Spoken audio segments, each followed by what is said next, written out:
Hi, welcome to RIBESE'S Musings, where reality meets authenticity.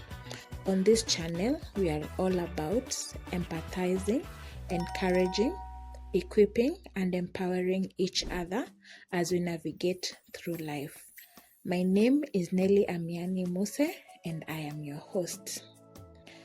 For the next couple of episodes, we will be going through a series that we have dubbed Transformed by the Slum Conversations. This episode or this series has been inspired by my book, which I launched not so long ago, titled Transformed by the Slum. A book that was inspired by my life as a person who was born, raised, and grew up in the slum, and whose life was largely impacted by the fact that I hailed from the slum. And therefore, following the launch of my book, I have received a number of reviews, a number of insights. I have many people who have read the book and they have come back to me sharing how the book has spoken to them and how they have been able to connect with them, whether or not they came from a slum. On this episode also, I'll be having a number of guests who I will be just having general conversations about the book, and also just about the awareness about the theme of the book, whether it impacted on them, and what they think such conversations would do to the narrative that we have begun from the launching of the book. Today, I have my guest, who is also a very dear person to me because she's my sister, my beloved sister, and she will be taking some time to share with us about the book, about her experience, giving reviews, highlights. And I think, being that she's my sister and we grew up together, probably it will be really interesting to hear from her really what she thought about when she found out that I was launching the book. Without much further ado, I will welcome my sister to introduce herself. Then from there we will carry on. Karibu sana. Thank you so much. My name is Mercy Amiani, a younger sister to Nelly. Professionally, I'm a radiographer, and I'm just a girl who also has grown in the slum, and I'm so delighted to be here in this platform to just share my reflections of what the book meant to me, and I'm hoping that we'll have a great time, not only in this session but even in the conversations to come. Wow, thank you so much, Mercy. I'm so happy that you are among the first people for me to have these discussions with, and for me it's very sentimental because I know I think you reading this book really speaks about our life as a family. And I know we've gone through a lot of things, a lot of experiences, some of them unique, others not so much.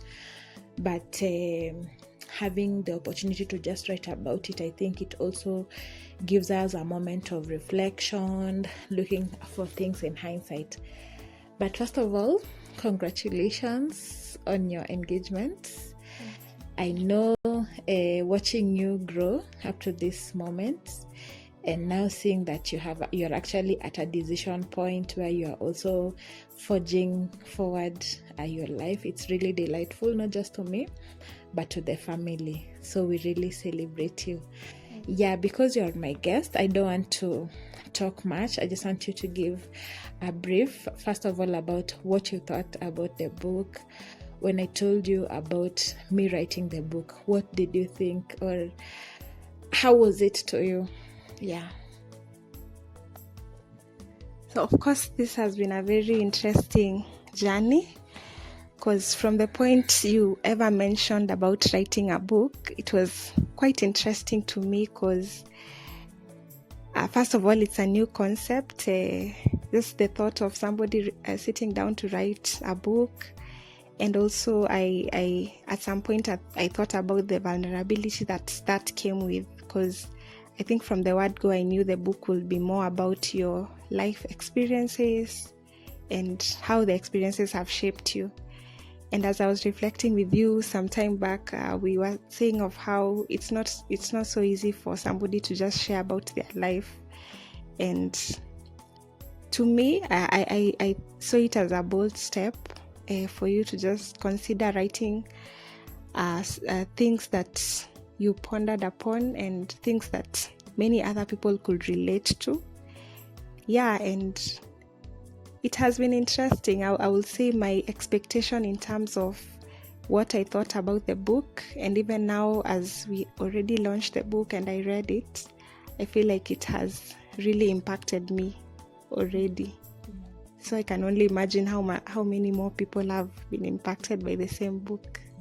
Yeah, and I think for me, I'm grateful that for the support I received, especially from you as my sister and also from the larger family.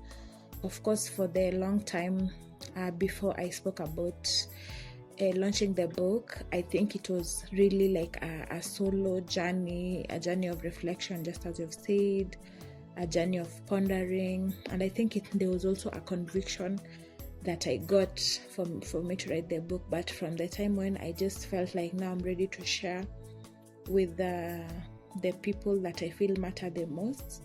You people have been very supportive. You have been, you took it very positively, and you kind of provided for me the final push that I needed to have the book out. Yeah, and now it's out. It's for me, most people are saying it's a milestone, which it is, because it took a lot of sacrifice. It was like 3 to 4 years, I keep saying, and therefore there's a lot of sacrifice. There's a lot that takes from you, but I'm grateful that we are here. Yeah, and I'm really eager to hear what really, once the book was now ready and you started reading it, I don't know how well did first of all, did it meet your expectations in terms of, I know I had not kind of revealed anything to anyone in terms of the content of the book until the launch. So when you got time to read the book, how did it receive you? Was it expectation? Did it surpass or meet or something like that? I don't know how to phrase it, but how was it when you began reading the book? Honestly, the book actually exceeded my expectations, because of course I was very curious to know. I know, yes, this is the title of the book, and I knew, yes, it's about your personal life story, but I was really excited to delve into the different topics, the different chapters that were outlined in the book. And now coming to the point of reading the book, it was actually from a point of, I felt not alone, because sometimes you feel in your life, personal life experiences, there are things that you think other people might not have gone through. Yeah. And just reading the book and seeing you openly share about some of the struggles you had, which were largely impacted by the environment that you grew into, also actually helped me to put words into some of the things that I thought I thought were not very important, or I struggled with without even knowing. And I was so happy that at least I could actually relate to the book and to the story. Yeah. I think there's something you say that kind of really is so heartwarming, like the way you're saying, the realization that you're not alone. Like, yeah, it's not unique to you. And sometimes when you're going through something, sometimes it's very easy to think that nobody else has ever gone through this, or nobody can relate, or I don't have the language for it. So I think I'm glad that really it was also it helped you to feel like, at least it actually validated what you are going through. So probably you can now tell me, what was your highlight? I know it has a number of chapters. First of all, how long did you take to read this book? Because most of the people who got a hold of this book, they were like, wow, when I started reading this book, I couldn't put it down. I just needed to finish. So I don't know, for you, how long did it take you to read? And also, do you have areas that were a highlight to you?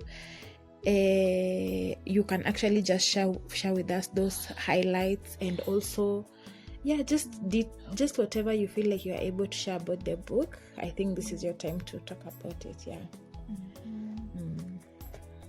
Well, I would say it took about 3 to 4 days to read the book, but actually I feel like would have taken less days, because the time that I was reading the book was whenever I got a chance. When I was at work, I would just go through the book. And something I love about the structure is how you are able to capture different topics in a very short and very interesting way, such that the moment somebody starts reading, as you're saying, most of the readers have told you, the moment you start reading the book, you just want to continue, because it's like you read a short portion of it, and the portion is leading you to the next part, so you really want to just continue and see, okay, so what happened next, what happened after this.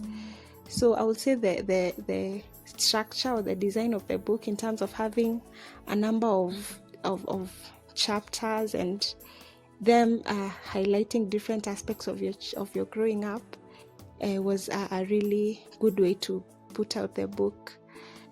Then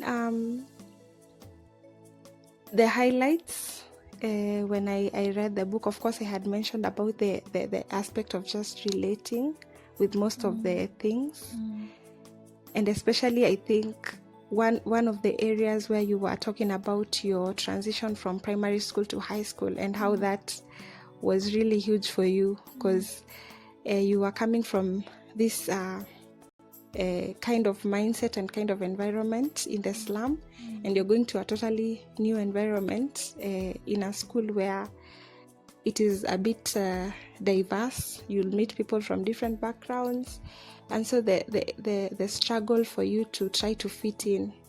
And I feel like most of us, especially the girls who are brought up in the slum, not only girls and but even boys, when we find ourselves in such situations, our first instinct is to try to want to fit in, so that we don't look way backward, or just wanting to feel like you deserve to be in this place.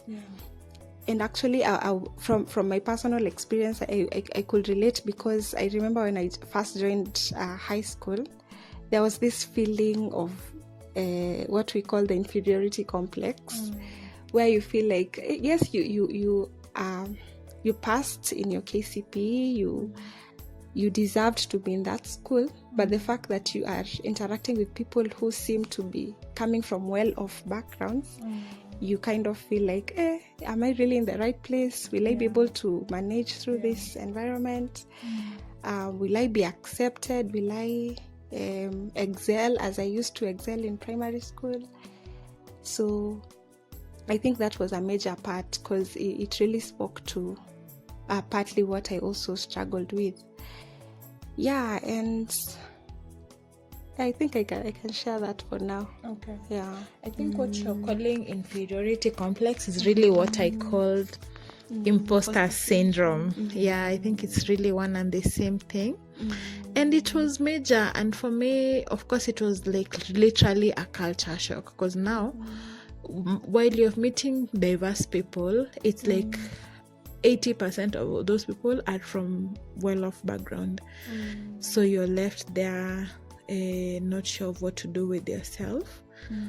But I think looking back now, I'm really grateful that I went through that, because had I not worked hard and passed the way our parents were really insisting that we do, I wouldn't have gotten that opportunity. And who knows, who really knows what would have become of me, what would have become of us.